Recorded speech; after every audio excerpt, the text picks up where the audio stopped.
Ini saya ingin memberi 3 petuah rakyat untuk polisi. Oke, saya tidak merasa mewakili rakyat Indonesia, tapi saya yakin apa yang saya katakan di sini cukup mewakili nurani dan harapan rakyat terhadap polisi.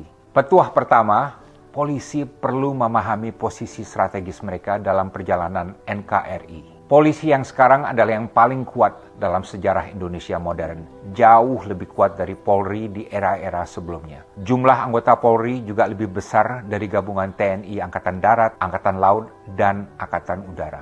Polri adalah angkatan polisi yang terbesar di Asia Tenggara, jauh lebih besar dari polisi di Thailand, Malaysia, atau Vietnam. Namun bukan saja yang terbesar, polisi di Indonesia jauh lebih powerful dari polisi di negara-negara ASEAN lainnya. Dan polisi Indonesia juga lebih powerful dari institusi lainnya. TNI, intelijen, kejaksaan, Kementerian Teknis, Bank Indonesia, BUMN, KPK, birokrasi, diplomat, dan lain sebagainya. Mengapa? Karena polisi bertugas menegakkan hukum yang menyentuh seluruh aspek kehidupan bangsa. Polisi menempati posisi strategis sebagai nexus atau titik lintas dari berbagai arus besar kehidupan bangsa kita.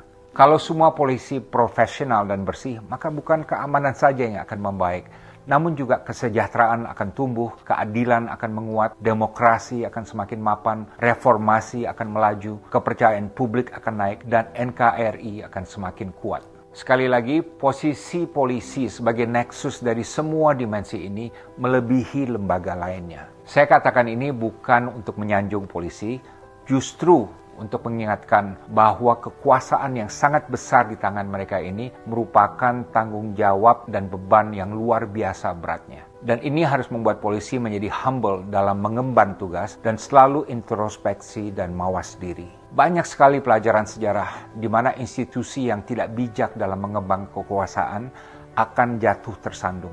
Ini pernah terjadi pada TNI, di mana setelah 30 tahun militer menguasai panggung politik melalui doktrin dui fungsi, dalam krisis 1998, rakyat akhirnya berbalik menentang TNI yang dinilai telah melakukan berbagai ekses kekuasaan, dan akibatnya TNI kemudian keluar dari panggung politik dan alhamdulillah kembali kepada marwah asalnya menjadi tentara profesional yang tunduk pada sipil dan mengambil posisi netral terhadap politik. Ini juga terjadi di Mesir dalam krisis politik tahun 2011 yang menumbangkan rezim Presiden Hosni Mubarak. Di mana pemicunya adalah kelakuan polisi yang sewenang-wenang, yang opresif, yang sangat korup, sehingga polisi menjadi sasaran amarah rakyat Mesir. Alhamdulillah, polisi Mesir sudah banyak berbenah diri sejak itu.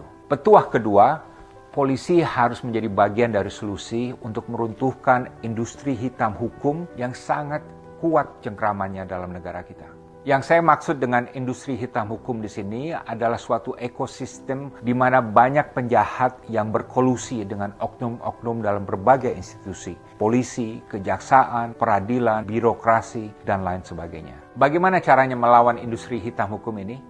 Banyak cara. Hapuskan stigma yang ada di masyarakat bahwa kalau mau berurusan dengan polisi harus siapkan duit. Jangan ada polisi yang menjadikan hukum sebagai komoditi bisnis yang bisa dijual untuk memperkaya diri. Ingat tauladan pengabdian total yang dicontohkan oleh Kapolri Hugeng Iman Santoso. Begitu hukum bisa dibeli, pasti keadilan akan hancur. Karena yang menang adalah mereka yang bisa membayar paling tinggi. Polisi tidak bisa menerima sogokan atau pemberian apapun dari tersangka atau penjahat. Karena kalau ini terbongkar, oknum polisi dan penjahat pasti akan saling melindungi. Ingat, begitu polisi berkolusi dengan penjahat, maka otomatis polisi tersebut akan menjadi penjahat. Dan ini berarti dia bukan lagi polisi, tapi adalah penjahat yang berjubah polisi.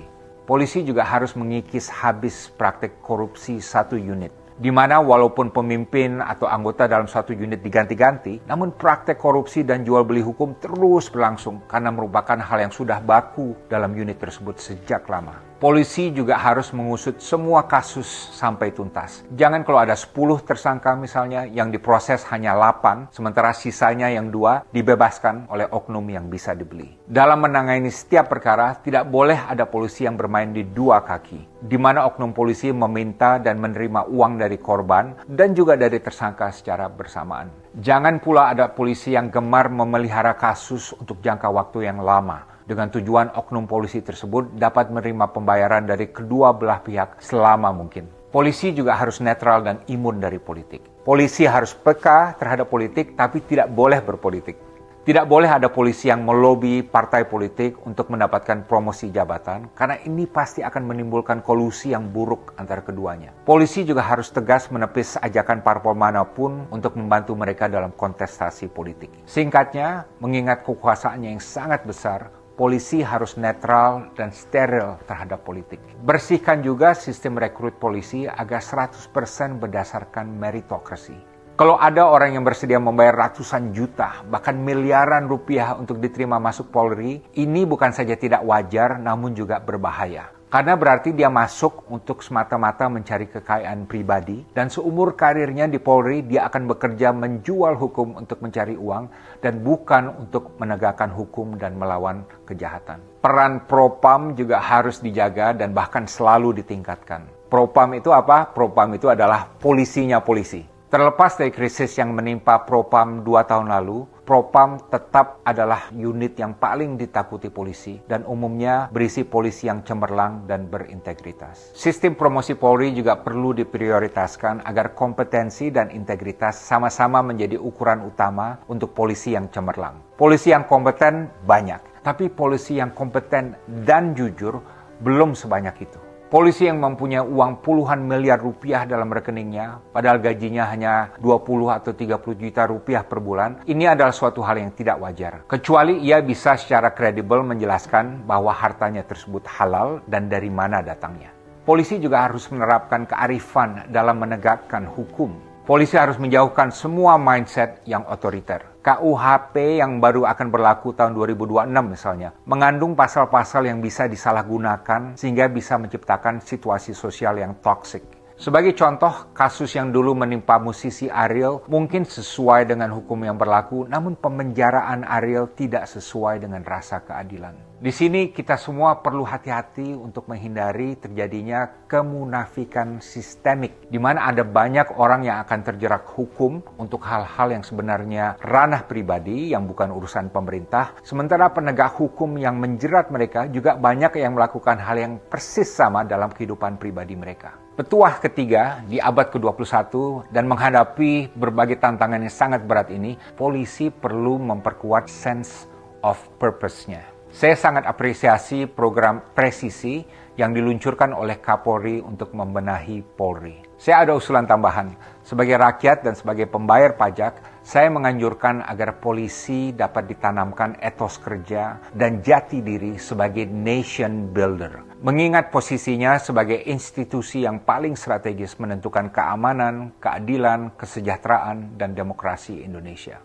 Lebih spesifik lagi, di abad ke-21, polisi perlu memposisikan dirinya bukan saja sebagai penegak hukum, tapi juga sebagai pembela demokrasi dan pelindung reformasi. Ini berarti semua Kapolri juga harus mempunyai sikap sebagai negarawan. Polri juga perlu mempunyai tujuan strategis untuk menyongsong Indonesia Emas di tahun 2045. Yaitu untuk menjadi lembaga nasional yang paling dipercaya dan dicintai rakyat. Sekaligus polisi profesional yang paling bersih di Asia Tenggara. Di tahun 2045 nanti, NKRI harus bisa mewujudkan supremasi hukum secara total, di mana yang menjadi panglima adalah hukum, bukan politik atau ekonomi. Saya paham mungkin banyak orang yang skeptis apakah ini bisa tercapai, namun saya optimis. Lihat saja sektor perbankan kita, yang sebelum Krismon tahun 1997 amburadul, minim peraturan dan minim kredibilitas. Namun setelah dibenahi secara gigih, kini telah berubah menjadi sektor yang paling padat dengan kepatuhan, kepatutan, dan transparansi. Dan semuanya untuk menjaga kepercayaan publik terhadap bank-bank di Indonesia.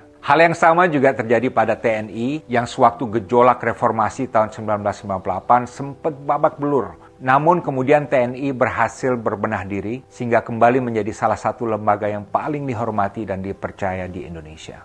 Saya yakin kalau dilaksanakan secara serius, sistematis, dan konsisten, Polri dapat mencapai semua hal ini dalam waktu 1 generasi ke depan. Demikian 3 petuah rakyat untuk polisi. 1. Setiap polisi harus memahami posisi strategisnya dalam perjalanan NKRI dan harus melihatnya sebagai tanggung jawab yang berat. 2. polisi harus menjadi bagian dari solusi untuk meruntuhkan industri hitam hukum yang masih merajalela di negara kita. Dan 3, polisi harus mempunyai etos untuk menjadi nation builder dan berambisi untuk menjadi lembaga yang paling bersih dan paling dipercaya oleh rakyat sewaktu Indonesia Emas 2045 nanti. Kalau Anda setuju, kirimkan pesan ini kepada polisi yang Anda kenal. Kalau Anda polisi dan setuju dengan pesan ini, maka kirimkan kepada rekan-rekan polisi untuk mereka baca dan dengar dan bahas. Dan kalau Anda sebagai polisi ketemu saya di jalan, berikan saya fist bump. Dan boleh juga traktir saya dendeng belado, makanan kesukaan saya. Saya Dino Patijalal, salam Indonesia Emas, salam diplomasi.